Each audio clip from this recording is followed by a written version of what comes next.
Assalamualaikum warahmatullahi wabarakatuh. Teman pecinta sejarah, seperti biasa di setiap hari jam 5 sore kita bertemu dengan baca buku. Kali ini judulnya adalah 60 Sirah Sahabat Rasulullah Sallallahu Alaihi Wasallam. Mudah-mudahan teman-teman semua dalam keadaan sehat dan dalam lindungan Allah Subhanahu wa taala, rahmat Allah Subhanahu wa taala, sehingga bisa menyimak episode kali ini dengan baik dan bisa mengambil hikmahnya dengan maksimal. Dan tidak lupa kita doakan orang-orang yang sudah terlibat dalam pembuatan buku ini, baik penulisnya, kemudian penerbitnya, percetakannya, dan orang yang menyalurkannya. Semuanya pokoknya yang terlibat mendapatkan pahala di sisi Allah Subhanahu wa taala, dan tentu saja kita juga yang membaca dan mendengarnya juga mengkajinya mendapatkan pahala dari Allah. Niatkan untuk mencari ilmu, mencari teladan dari para sahabat Rasulullah Shallallahu Alaihi Wasallam dan bisa mengambil hikmah sebaik-baiknya dari kisah hidup mereka. Baiklah teman pecinta sejarah, hari ini kita masuk ke sahabat ke-9, yaitu Miqdad bin Amr, dan tentu saja selamat menyimak. Miqdad bin Amr, tentara berkuda pertama dalam sejarah Islam. Rekan-rekannya berkata, orang yang pertama memacu kudanya dalam perang fisabilillah adalah Miqdad bin Aswad. Miqdad bin Aswad adalah tokoh yang sedang kita bicarakan, yaitu Miqdad bin Amr. Di masa jahiliyah, ia diambil anak oleh Aswad bin Abdi Yaghus. Karena itu, ia dipanggil Miqdad bin Aswad.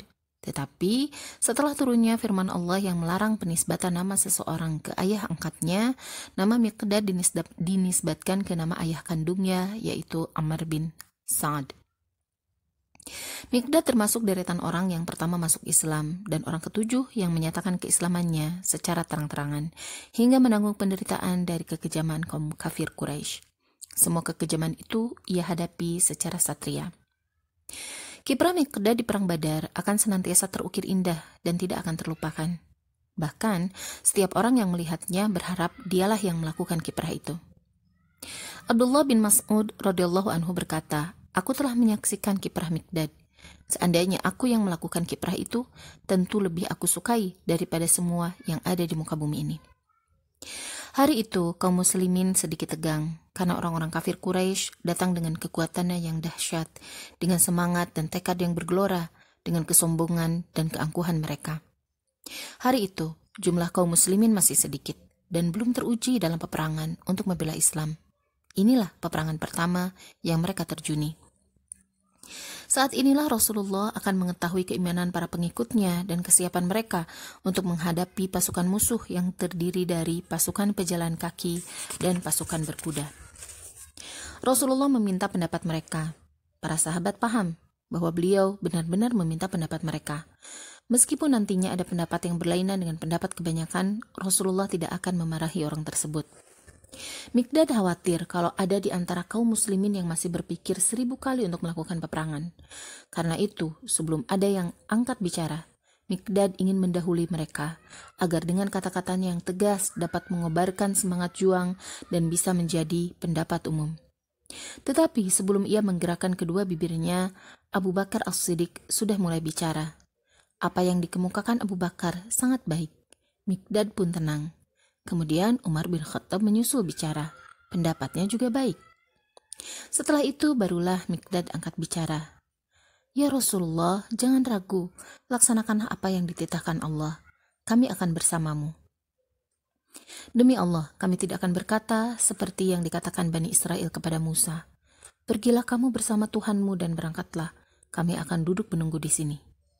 Tetapi kami akan mengatakan kepadamu, pergilah bersama Tuhanmu dan berperanglah. Kami akan berperang di sampingmu. Demi yang telah mengutusku dengan membawa kebenaran, seandainya engkau membawa kami menerjuni lautan lumpur, kami akan patuh. Kami akan berjuang bersamamu dengan gagah berani hingga mencapai tujuan, dan kami akan bertempur di sebelah kanan dan di sebelah kirimu, di depan dan di belakangmu, sampai Allah memberimu kemenangan. Kata-kata ini mengalir deras dari bibir Mikdad. Mendengar perkataan ini, wajah Rasulullah terlihat berseri-seri. Lalu beliau berdoa untuk Mikdad. Pasukan Islam pun menjadi bersemangat mengikuti semangat Mikdad. Bahkan, cara bicara Mikdad patut dicontoh oleh yang lain. Kata-kata Mikdad benar-benar berdampak positif kepada segenap pasukan Islam.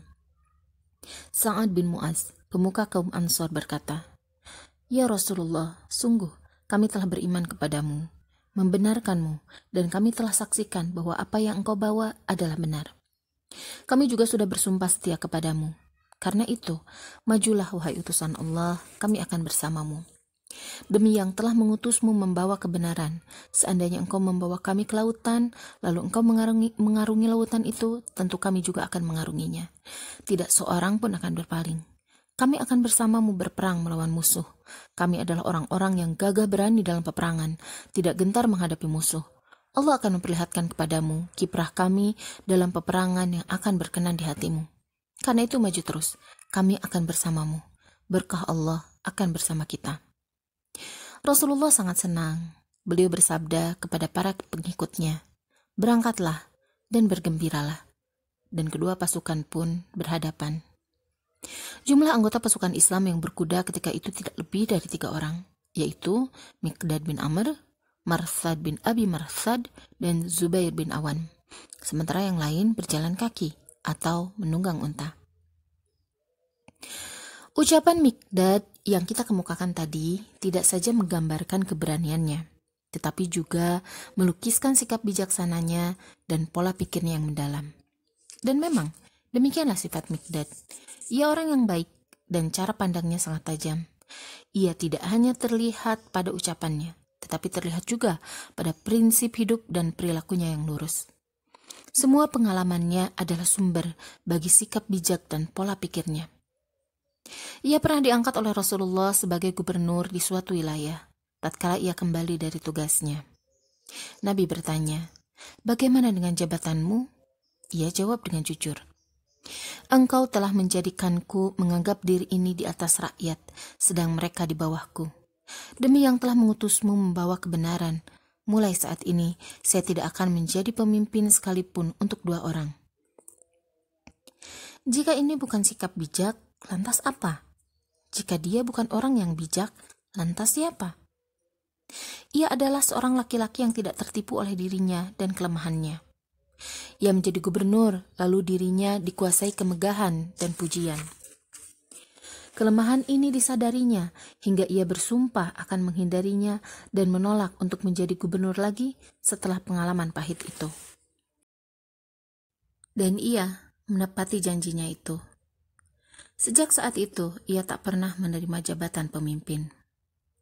Ia sering mengucapkan sabda Nabi SAW yang berbunyi, "Orang yang berbahagia ialah orang yang dijauhkan dari kehancuran." Jika jabatan kepemimpinan dianggapnya suatu kemegahan yang menimbulkan atau hampir menimbulkan kehancuran bagi dirinya, maka syarat untuk mencapai kebahagiaan baginya ialah menjauhinya. Di antara sikap bijaknya adalah kehati-hatiannya dalam menilai orang. Sikap ini juga ia pelajari dari Rasulullah SAW yang telah menyampaikan kepada umatnya, "Berubahnya hati manusia lebih cepat dari periuk yang sedang mendidih." Miqdad sering menangguhkan penilaian terakhir terhadap seorang sampai dekat saat kematian mereka.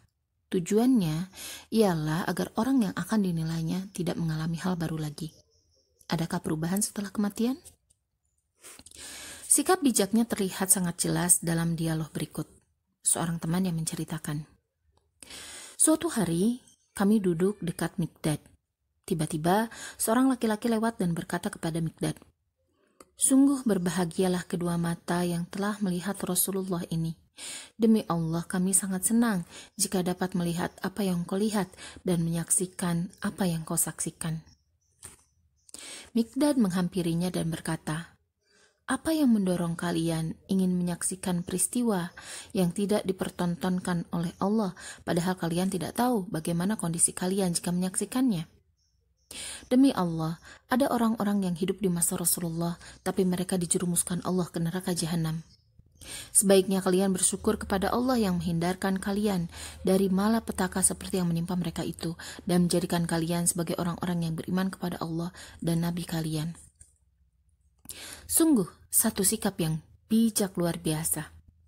Tidak seorang pun yang beriman kepada Allah dan Rasul-Nya yang kalian temui, kecuali ia menginginkan hidup di masa Rasulullah dan dapat melihatnya.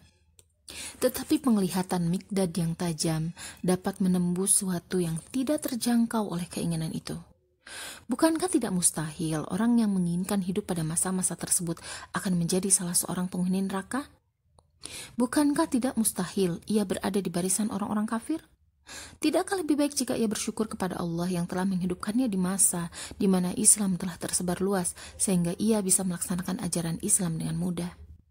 Demikianlah pandangan Mikdad, memancarkan sikap bijak dan kecerdasan, dan setiap tindakan dan ucapannya membuktikan bahwa ia adalah orang yang bijak dan memiliki pola pikir yang mendalam.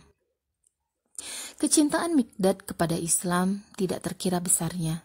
Selain itu, ia orang yang bijak dan memahami permasalahan dengan benar. Cinta yang mendalam dan tertata menjadikan pemiliknya sebagai orang yang istimewa. Ia tidak berhenti pada rasa cinta, tapi tahu akan semua konsekuensinya. Inilah tipe Mikdad bin Amr. Cintanya kepada Rasulullah menumbuhkan rasa tanggung jawab atas keselamatan Rasulullah. Setiap didengar ada kehebohan di Madinah, maka dengan secepat kilat, Mikdad telah berada di ambang pintu rumah Rasulullah menunggang kudanya sambil menghunus pedang atau tombaknya. Cintanya kepada Islam menyebabkannya bertanggung jawab untuk membela ajaran Islam. Tidak saja dari tipu daya musuh-musuhnya, tetapi juga dari kekeliruan rekan-rekannya sendiri. Suatu ketika ia berada dalam pasukan kecil yang berhasil dikepung oleh pasukan musuh. Komandan pasukan memerintahkan agar tidak seorang pun mengembalakan hewan tunggangannya. Tetapi, salah seorang anggota pasukan tidak mengetahui larangan itu dan melanggarnya, sehingga akibatnya ia menerima hukuman yang rupanya lebih besar dari yang seharusnya, dan bahkan ia semestinya tidak layak menerima hukuman. Mikdad lewat di depan orang yang kena hukuman itu. Orang itu sedang menangis dan berteriak-teriak. Ketika ditanya, ia mengisahkan apa yang telah terjadi. Mikdad menggandeng tangan orang itu, lalu diajak pergi menghadap komandan. Terjadi dialog antara Mikdad dengan komandan, dan akhirnya terbukti bahwa komandanlah yang bersalah. Mikdad berkata kepada komandan, "Sekarang berilah kesempatan kepadanya untuk melakukan kisos." Komandan itu patuh pada saran Mikdad, namun tentara itu memaafkan. Mikdad melihat pemandangan ini dengan takjub. Ia mencium kebesaran Allah yang telah memberikan keluhuran. Ia berkata, "Saat aku mati, Islam sudah dihormati." Itulah cita-citanya, yaitu kejayaan Islam saat ia meninggal dunia. Ia perjuangkan cita-cita ini dengan penuh kesabaran dan pengorbanan bersama rekan-rekannya yang lain, hingga ia layak menyandang sabda Nabi SAW, "Sesungguhnya Allah menyuruhku menyayangimu dan memberitahuku bahwa Dia menyayangimu." Radhiyallahu anhu, Mikdad bin Amr.